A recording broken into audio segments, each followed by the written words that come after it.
5 August পরবর্তী সময়ে বর্তমানে যারা অন্তর্বর্তীকালীন সরকারে আছেন তাদের এই 3 মাসের কার্যক্রমকে আপনি কিভাবে মূল্যায়ন করবেন?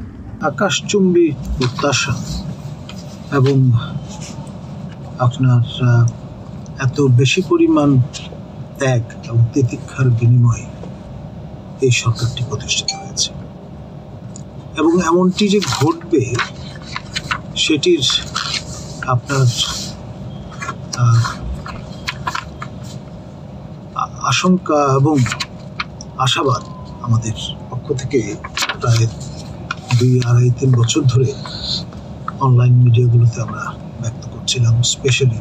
এবং আমাদের এই বক্তব্য বা এই ভবিষ্যৎ প্রক্ষেপণকে অনেকে ভেবে নিয়েছিলেন সেই নেকড়ের গল্পের মতো, বাঘ আসছে বাঘ আসছে, শেষ পর্যন্ত কি দাঁড়ায়।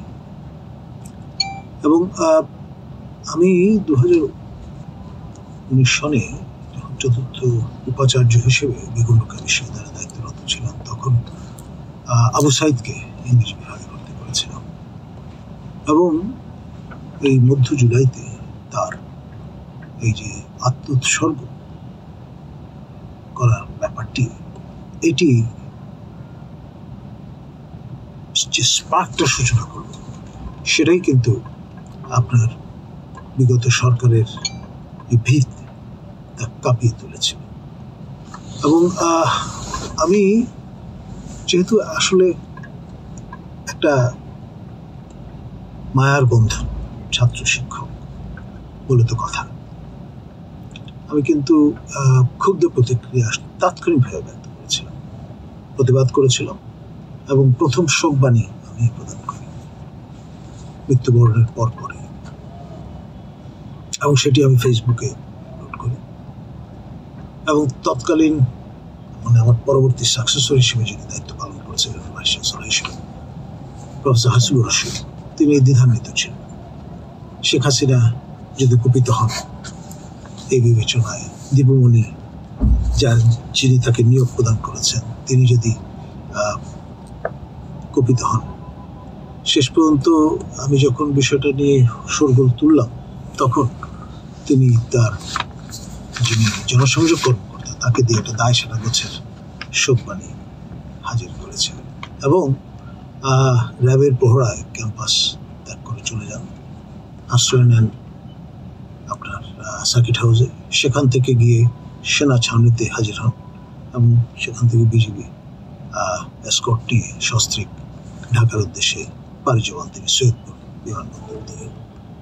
এবং এই যে অবস্থাটা, আমি বললাম যে যদি তার জায়গায় উপস্থিত থাকতাম তাহলে আমাকে মেরে তারপর।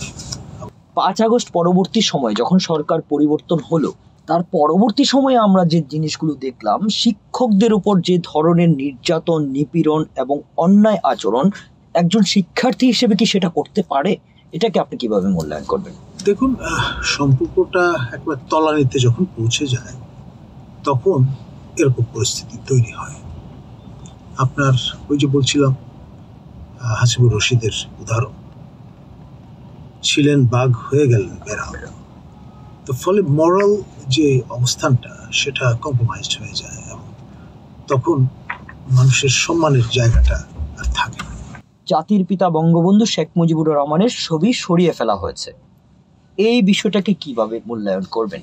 বাংলাদেশের প্রধান রাজনৈতিক দল যেটি ক্রিয়াশীল বর্তমানে আপনার বাংলাদেশ জাতীয়তাবাদী দল, সেই দলের অন্যতম মুখপাত্র রিজভী মহোদয় তিনি এটি ক্ষুব্ধ প্রতিক্রিয়া ব্যক্ত করেছেন।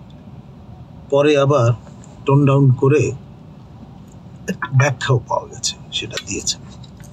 এখন তিনি তার যে প্রতিক্রিয়া সেখানে শহীদ রাষ্ট্রপতি জিয়াউর রহমানের প্রসঙ্গ টেনেছেন যে তিনি বঙ্গভবনে যেই ছবি খন্দকার মোশতাক নামিয়ে ফেলেছিলেন সেটি পুনঃস্থাপন করেছিলেন। দেখুন, ইতিহাসের যে পরম্পরা, যেখানে এ পর্যন্ত যারাই বঙ্গভবনে আপনার মহান্য রাষ্ট্রপতির দায়িত্ব পালন করেছেন তাদের সবার ছবি থাকবে, এটাই স্বাভাবিক।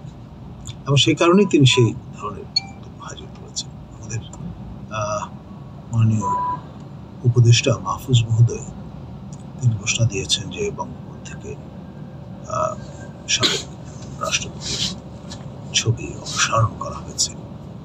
তো পরে সেটারও একটা ব্যাখ্যা পাওয়া গেছে যে ভিন্ন একটি হল রুম থেকে সেটি অপসারণ করা হয়েছে, যেখানে ঐতিহাসিকভাবে সকল রাষ্ট্রপতির ছবি শোভা পাচ্ছে, সেখান থেকে কিন্তু অপসারণ করা হয়নি। কারণ আপনি ইতিহাসকে কখনো পুনর্লেখন করা যায় না। এই সেন্টিমেন্টটা এবং এই রিয়েলাইজেশনটা শহীদ রাষ্ট্রপতি জিয়াউর রহমানের ছিল এবং পরিষ্কার বলেছেন ইউ ক্যানট রিরাইট হিস্ট্রি। বর্তমান অন্তর্বর্তীকালীন সরকার কিভাবে রোডম্যাপ দেবে নির্বাচনের এবং এর জন্য কতটুকু সময় লাগতে পারে? দেখুন, সংস্কার কমিশন তার মতো করে কাজ করছে, কিন্তু রোডম্যাপ ঘোষণার দায়িত্ব কিন্তু অন্তর্বর্তী সরকার প্রধানের, এবং সেই নিয়ে যথেষ্ট উৎকণ্ঠা আছে, যথেষ্ট আপনার ভাবাবেগ কাজ করছে এখানে, এবং এই ইস্যুটাকে জড়িয়ে নানান রকম বক্তব্য কিন্তু আমরা দেখতে পাচ্ছি সোশ্যাল মিডিয়াতে। তবে যাই বলুন না কেন, পথ পরিক্রমা নির্দিষ্ট একটি তারিখ ডে কবে সেটা যতক্ষণ পর্যন্ত ঘোষিত না হচ্ছে ততক্ষণ পর্যন্ত এটা নিয়ে জল্পনা থাকবে, এটাই স্বাভাবিক। আর এখন যেটি নতুন প্রসঙ্গ উত্থাপন করা হচ্ছে সেটি হচ্ছে শুধুমাত্র একটি নির্বাচন দিবস বা তারিখের জন্য এতগুলো মানুষ প্রাণ দেয়নি, সুতরাং সেই বিষয়টাও অনেকে নিয়ে আসছেন ফোরফ্রন্টে, এবং রাষ্ট্র মেরামতের কাজটি যথেষ্টভাবে না করে শুধুমাত্র আপনার নির্বাচন আয়োজন করাটাই অন্তর্বর্তী সরকারের আরাধ্য কাজ হতে পারে না। এই ডিবেটটাও কিন্তু জমে উঠেছে। দল বিএনপির পক্ষ থেকে তারা চান যে প্রয়োজনীয় সময় তারা দেওয়ার আগ্রহ ব্যক্ত করেছেন। পরবর্তীতে সর্বশেষ যে অ্যাসারশন সেটি হচ্ছে তারা মার্চের মধ্যে নির্বাচন চান। তো এই জন্যে আবার কোনো কোনো কোয়ার্টারের চিন্তা হচ্ছে অ্যাট দ্য লেটেস্ট মে। আবার মাননীয় সেনাপ্রধান তিনি বলেছিলেন যে সেনাবাহিনী 18 মাস সহযোগিতা প্রদান করবে। তো এই নানান রকমের তারিখ আমরা পেয়েছি। একজন মাননীয় উপদেষ্টা তিনি জানান দিয়েছেন যে শেখ হাসিনা যে টেনিয়র, তিনি তো 5 আগস্ট পর্যন্ত তার টেনিয়রের এই অংশটুকু পরিপূরণ করেছেন, বাকি যে অংশটুকু আছে সেটা আমরা করতে চাই পরিপূরণ। এই ধরনের নানান রকম মত আছে। দেখুন, একটা অর্ডিন্যান্সের খসড়া তৈরি হয়েছে, সেটা নিয়ে ইতিমধ্যে আপনার আলোচনা জমে উঠেছে। যতক্ষণ পর্যন্ত এটা আলোর মুখ না দেখছে, চূড়ান্ত না হচ্ছে, ততক্ষণ পর্যন্ত আমি অন্তিম মন্তব্য করব না। তবে আমি মনে করি এই যে অবস্থাটা, যে শঙ্কাটা, সেটা একমাত্র দূরীভূত হতে পারে একটি নির্দিষ্ট তারিখ এবং একটি পথ পরিক্রমা বা রোড ম্যাপ যদি হাজির